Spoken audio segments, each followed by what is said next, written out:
Hello, good evening, everybody. I'm just going to do a quick check that you can hear me clearly. Yeah, the volume's about right. Audio quality is okay. Okay, good. Okay, well, hello, everybody. I want to just switch view here. Okay, nice. I can see everybody. Okay, so we're back after our recess. Mountain Cloud had a couple of weeks off. Actually a lot of sitting carried on, but we didn't have any teaching. And I personally had a interesting time. I want to share a little bit about it actually in a moment. But first of all, I just want to underscore Johanna's announcement about this time next week. Carmen Afable is coming, or so to speak, coming from the Philippines. We're very fortunate to have her speaking to us. And I have a rather important announcement, actually, to make about our Sangha, our center, our life together, which is a real milestone in Mountain Cloud's history, actually, that it now has 2 teachers. As of 2 days ago, Mountain Cloud welcomed a second teacher to its faculty, so to speak. Many of you know her. It's Valerie Forsman Roshi, who is, I'm very honored and really delighted to say, is coming on sort of there's nothing permanent, but on a permanent basis. I mean, she's not just dropping in for the odd retreat. She's going to be largely sort of, doing what I also do. She'll be offering Dokusan. She'll be offering practice counseling sessions. She'll be giving talks. She'll be joining the intro class at times. She'll be giving an intro retreat. She'll be co-leading retreats with me, and so on. So really, it's not just an adjunct assistant or something. It's a real, fully endorsed, fully empowered second teacher. So I think that's a very, very positive, healthy step. And it's also, I mean, in some sense, as some of you will have noticed, we've been getting busier, and it's a reflection of a need. And you could say, I don't know whether you want to use the word demand exactly. It's not quite the right word, but somehow we feel that, we need to do this now. So we're very, very happy about that. Thank you, Valerie. Thank you. So now, I want to talk tonight basically about the path, the path, meaning finding a path, following a path, living a path, or expressing, manifesting, living out a path.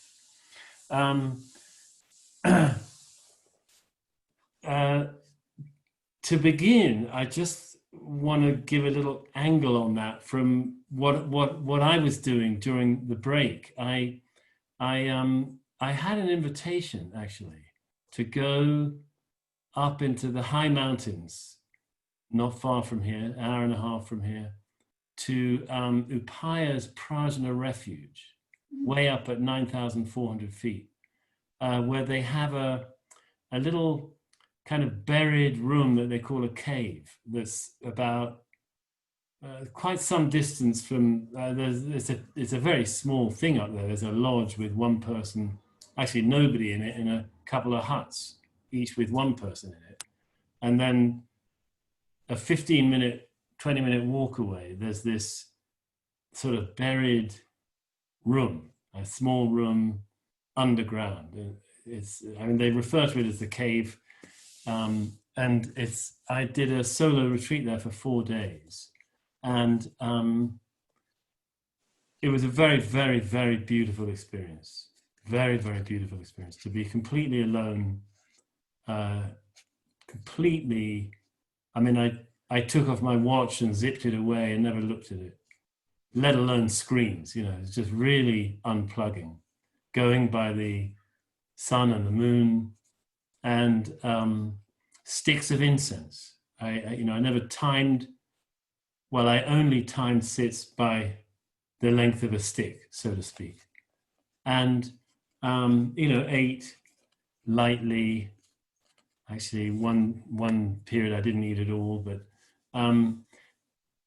just nothing but living practice in sort of a sense of complete participation and sort of in the whole world somehow, so really in a sense a solo retreat, and in a sense the exact opposite of a solo retreat, like a maximal meeting with everything. And it was actually really, to be honest, it was the first time that I've really sort of done a multi-day solo retreat. I mean, maybe that's not exactly true, but I mean, I've done a lot of times alone, and as a writer as well as a practitioner, but there was something rather more deliberate in this, just to give myself wholly to the world, really, in practice. And I had a very beautiful time indeed, just very deeply feeling the, well, in a sense, the presence of support of a remarkable kind that comes through a kind of necessary heartbreak. We often I'm talking about love, and these retreats we're doing on original love. Well, a face of love, of course, is heartbreak. In fact, I think really, I'm not sure we really can love without heartbreak. Mm-hmm. I think heartbreak somehow is the real doorway, and it can be on a personal level, but it's also on a bigger level for all of us. And somehow, I mean, I'd be happy to go into that with anybody who wants to, but because it's not quite in the middle of Zen, or maybe it is in some sense, but the role of a certain kind of this thorough letting go that has in some ways a heartbreak quality to it, but it also has this boundless love as well. And the two are, they meet in this great gulf, basically. They meet in the great openness, the great vastness, the great goneness, it's all there. And I wanted to, so that somehow slightly guided what I want to talk about tonight, and especially living the path. But to get there, I'm just going to take us on a little step-by-step thing. First, I want to read a passage from one of the big Russian novels that actually I'd never actually read until during this pandemic period. That's The Brothers Karamazov. I read a number of other big Dostoevskys, but actually not this one, which is always kind of regarded as his really big one. And I'm just loving it. I haven't finished it yet, but it's fascinating. Some of you will know this, but I didn't. It's actually, there's a rather important figure in it who is a church elder in the Orthodox Church. They had this phenomenon that was quite controversial, actually, in the Russian Orthodox, Eastern Orthodox Church, of elders who were slightly tangential to the main church hierarchies. They were generally monks and maybe priests, but they were slightly outside the normal chain of command, so to speak. They were in fact a little bit more like Zen masters, who were quite idiosyncratic. They were generally very sort of thoroughly devoted to their life and practice, but they were also often quite paradoxical in their teaching. And they were something like probably some of the Hasidim in 18th and 19th century Eastern Europe in the Jewish tradition, who were, a bit more mystical and therefore a bit less straightforward in the way they taught, a bit more out of left field. And one of the three brothers, Karamazov, has an elder. He's a novice monk who is devoted to this elder. And at a certain point, the elder is talking about how he himself found his way to the path.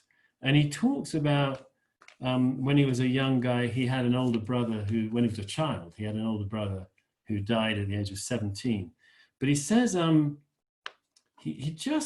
he's introducing this life story, he says,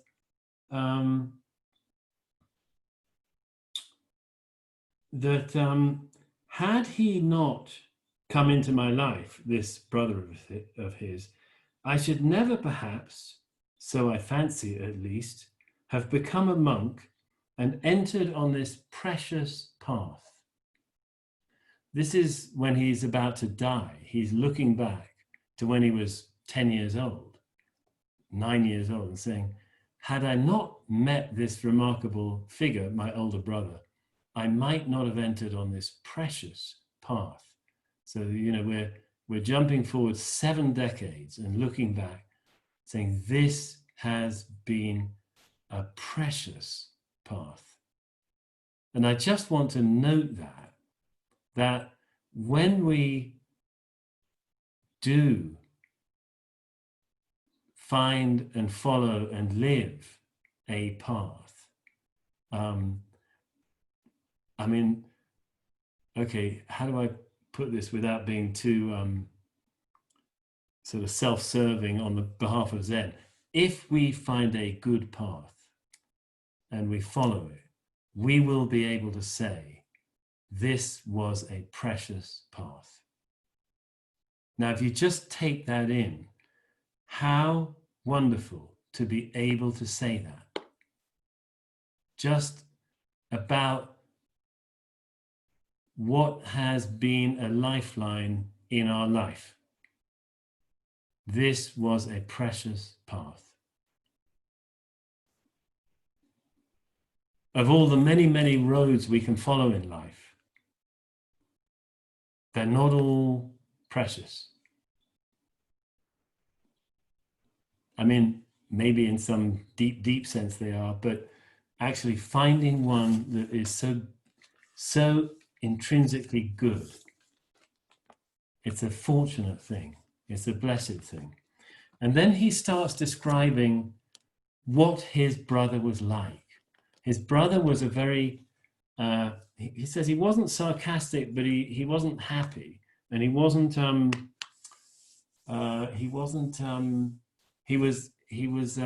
of anti-religion. But then he got very, very sick and he knew he was going to die. He had consumption, tuberculosis at the age of 17. And he knew he was going to die. And something happened to him before he died. And he actually, to just oblige his mother, he agreed to go to church and to be blessed. And she was very relieved about that. And he only went, I think, once or twice or something. But he changed. And this is what it says. This is the elder, again, reminiscing about his childhood and about his brother. He says, a marvelous change passed over him. His spirit seemed transformed. His face was bright and joyous in spite of his illness. He really, this new side of his character came forth. He'd say to his mother when he saw her crying, "Mother, don't weep, darling. I've longed to live yet, longed to rejoice with you, and life is glad and joyful." She responded, "Ah, dear boy, how can you talk of joy when you lie feverish at night, coughing as though you would tear yourself to pieces?" Don't cry, mother, he would answer. Life is paradise, and we are all in paradise, but we won't see it. If we would, we should have heaven on earth the next day. If we could just see it. He's seeing it now in his last days and weeks, this 17-year-old. Everyone wondered at his words. He spoke so strangely and positively. We were all touched and wept. Friends came to see us. Dear ones, he would say to them, what have I done that you should love me so? How can you love anyone like me? And how was it I did not know? I did not appreciate it before. And to other people who came, he would say continually, dear kind people, why are you doing so much for me? Do I deserve to be waited on? If it were God's will for me to live, I would wait on you, for all people should wait on one another.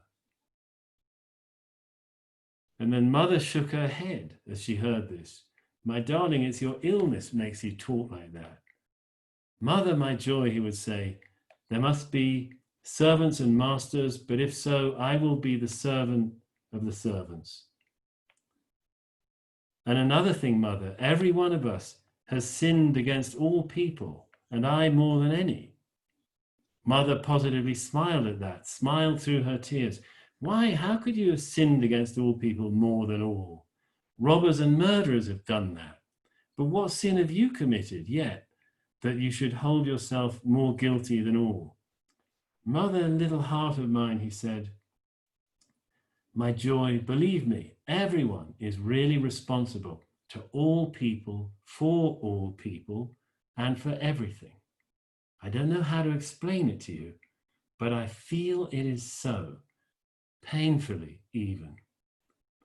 And how is it we went on then living, getting angry, and not knowing? How is it we didn't realize? Everyone responsible for everyone. So he would get up every day, more and more sweet and joyous and full of love. And then the doctor comes and says, you're doing well. How come when you're not going to live long? And he says, I don't care about it. Why reckon the days? One day is enough for a person to know all happiness. My dear ones, why do we quarrel? Why do we try to outshine each other and keep grudges against each other? Let's go straight into the garden, walk and play there, love, appreciate, and kiss each other and glorify life.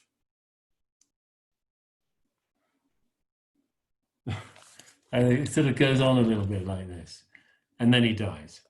And this is what sets up the young boy to become a monk and in time to become an elder, is this example that he happened to find at the age of 10 of his older brother who was about to die and died so happy.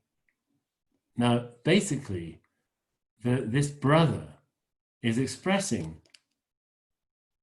essentially, I mean, forgive me for being too simplistic maybe, but basically what we see in awakening, in Kensho, in this discovery that how did we not see this?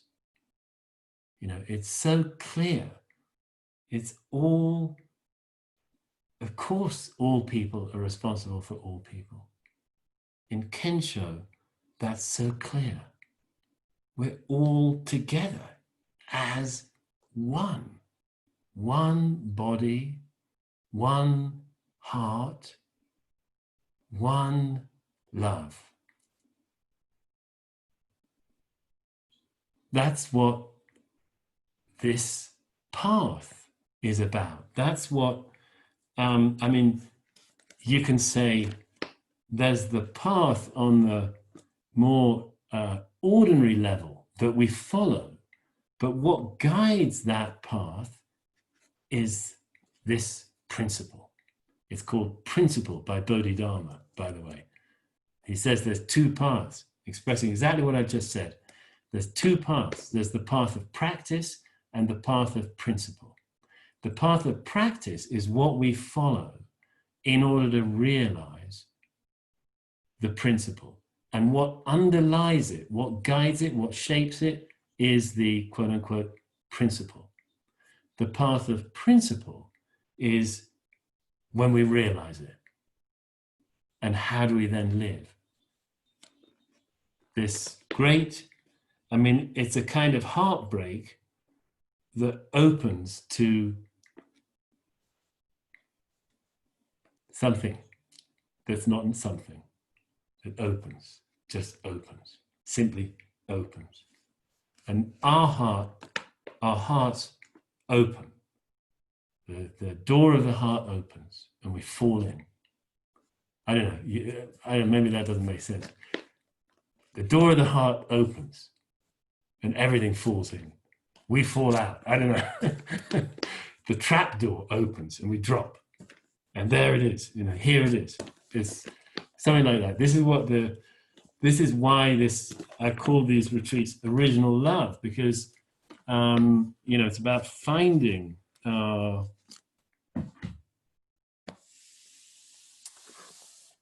the path of love, essentially. And we're calling it Zen in this tradition because this has come down to us, and but what is the purpose of it? What is the real purpose of practice? I would say the real purpose of practice is to open up to us the real purpose of life. And what's the real purpose of life? Well, I mean, I'm not going to try to defend this logically, but I think we find it when our hearts open in love. Then we know the purpose of life. If anything we do, anything we think, anything we say, we only know if it's right and helpful and good from the perspective of love. It's only when we're in the experience of this sort of more universal kind of love, more pervasive, I'm calling it original love. Only from that perspective do we know sort of whether things are right and good. So we have to get there in order to assess, in order to see and discern what's right. Now, okay, so that's a little bit on that. Now, what does this all sort of translate to in terms of living it? One thing to follow it and find the path, follow the path, find what the path was really about, in some sense, in its hidden way, what it was really about, and it's revealed. But then what? Because they say there are 3 fruits of Zen. It's one of the early talks actually on Zen that we offer is 3 fruits. The first is the settling, the grounding, the centering, the inhabiting life, which means inhabiting this moment and being able to stabilize in it and act more helpfully and less reactively, more positively, more wholesomely, more honestly.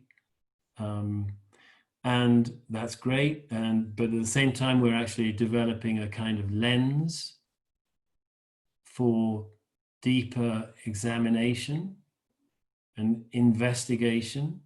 And in the course of using that with some guidance, we can work with koan, with just sitting, with mu, whatever our practice may be, simply with breath is enough actually. And then we may see through.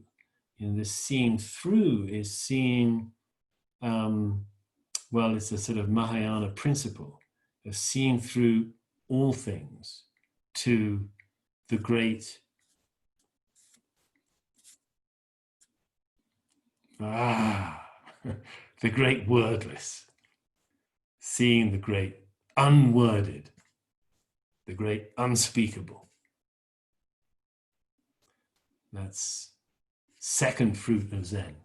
And then the third fruit is living that out, becoming a expressor of that, a manifestor of that in the way we live. So what does that look like? Here's a little koan on that very topic.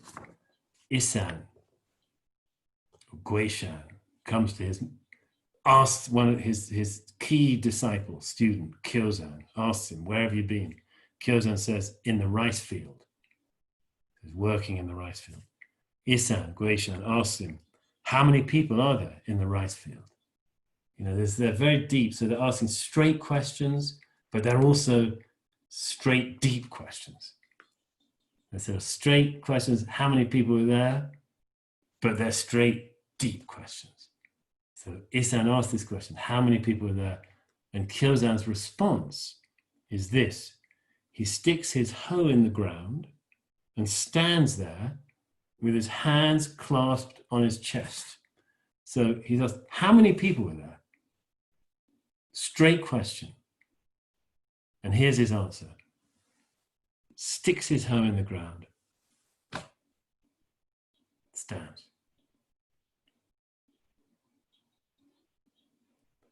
Now you might think that's a weird answer, but it's actually a direct answer. Here's the answer. How many people?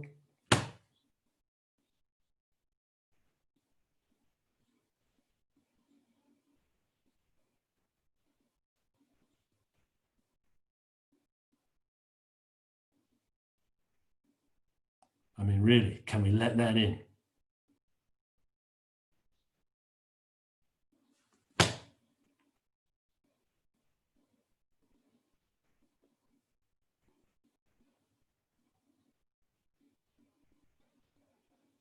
This is like the young elder's old brother, is what he's seeing.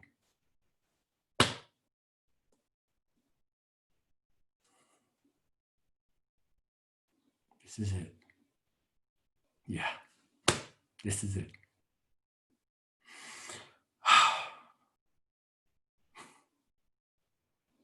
Just to see it, just a glimpse, just once. What a beauty. What a boundless, heartbreaking beauty.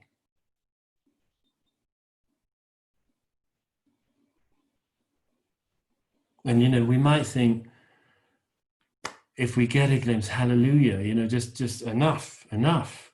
But no. Kyozan responds like that, and Isan, his teacher, comes back to him. And he says, today, many people are cutting reeds, rushes, probably to, you know, dry them out and make baskets or something. Many people are cutting reeds on the South Mountain, a nearby mountain.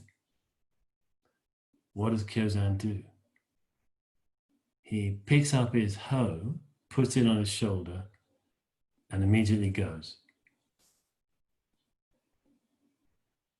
Now, actually, it's a sort of point in the Dokusan room. Where's he going? Why does he go? And I think in order to just clarify my point today, I kind of need to say,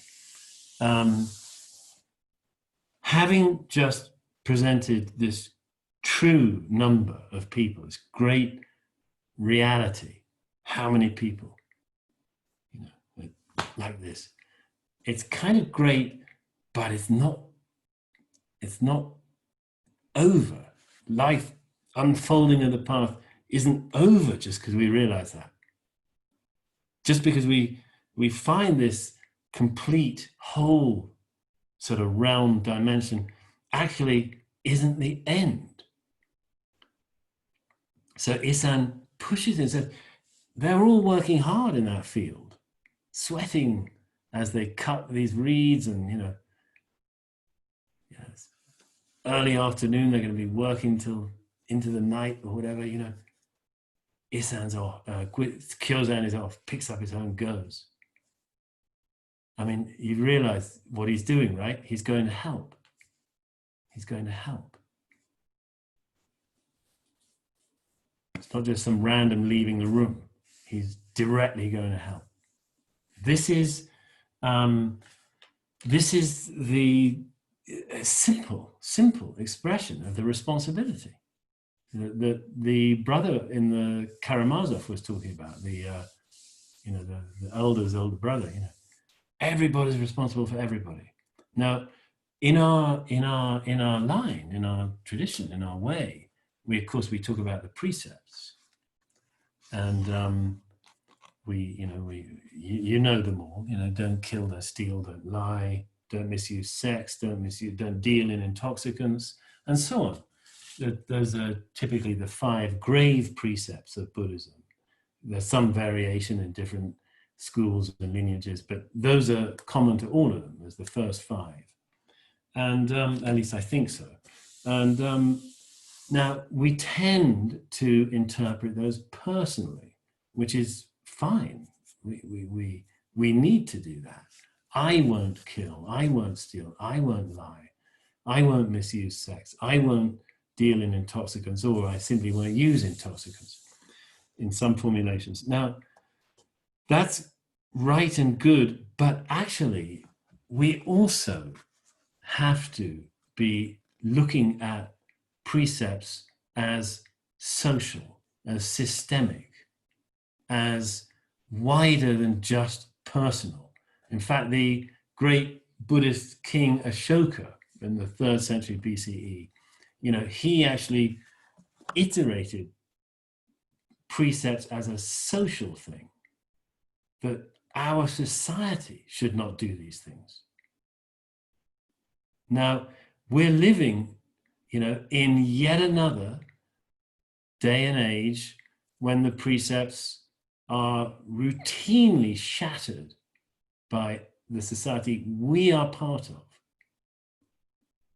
And it's very good that we do our practice, that we cultivate ourselves, we cultivate the human possibility that each of us is, and develop that and learn to live it. But, doing it in the midst of a society that is just smashing precepts all over the place, is it really enough to just do it personally? Now, how do we, what I'm talking about? I mean, just on a sort of micro example, somebody might be, they'd never dream of, peddling drugs or something, but they might get a job with Big Pharma that's selling opioids that are highly addictive. And is that actually okay? Is it okay to be part of a society where big companies are selling highly addictive drugs? Is it okay to be part of a society where big companies, are trashing environments and killing people through careless practices? Is that okay?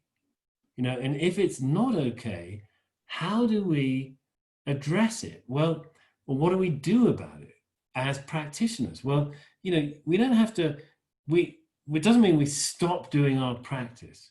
Of course not. It's vital that all of us are cultivating and developing in the way we are.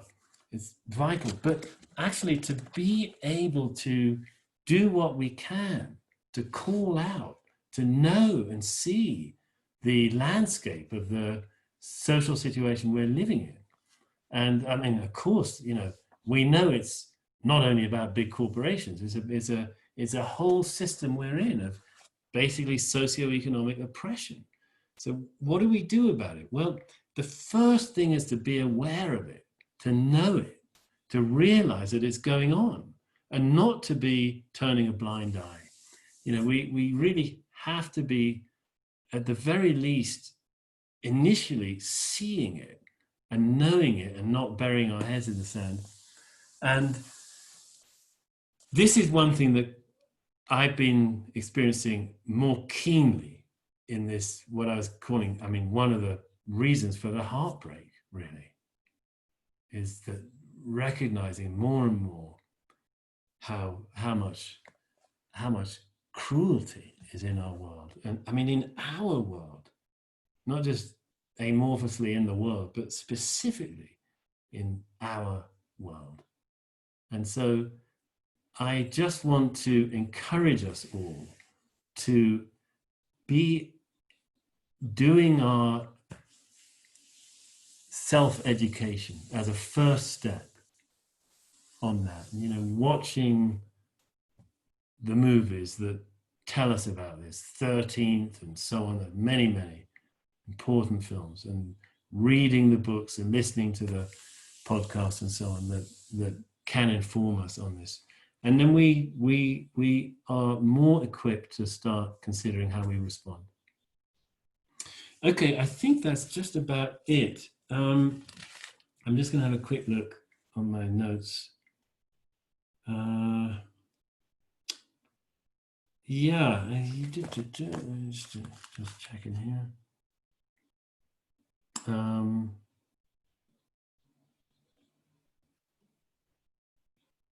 Yeah, I mean, there's not a contradiction. There isn't a contradiction between opening up to this original love. And by the way, and between that and between the heartbreak and between action, they're seamless. They're all one, really. So this upcoming retreat on original love that Johanna kindly mentioned, and with this theme of support, it's I think it's rather important actually, this how to sort of make sure that practice isn't like a challenge, something we've got to master or tame, you know, and will inevitably fail at. If we're approaching it that way, by the way, if we're approaching it that way, we'll fail. You know, I mean, that's fine. It's good to fail. It's the only way to practice, actually, is to fail repeatedly. But actually, we can flip it into this receiving support. So how do we'll be looking at how to sort of turn it around so that we're in the arms of practice always, not sort of not wrestling against it, but being held by it. So that's one thing that we'll be exploring in this next retreat. And this is another face of this, what I'm calling original love. Okay, so I think that's basically it for tonight. Thank you very much, everybody, for listening. It's really nice that we're all sort of back. And warmest of possible welcomes to Valerie and whole Sangha. Thank you so much, and we'll be meeting again this time next week, and of course many sits going on in the interim and other things. Thank you very much, everybody.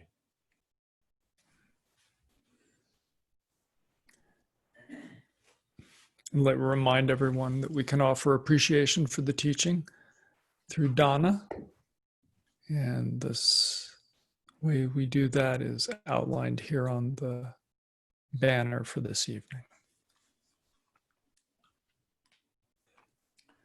Just like to thank you, Mark, for hosting, and Johanna for making announcements, and everybody for sitting together tonight. Thank you again.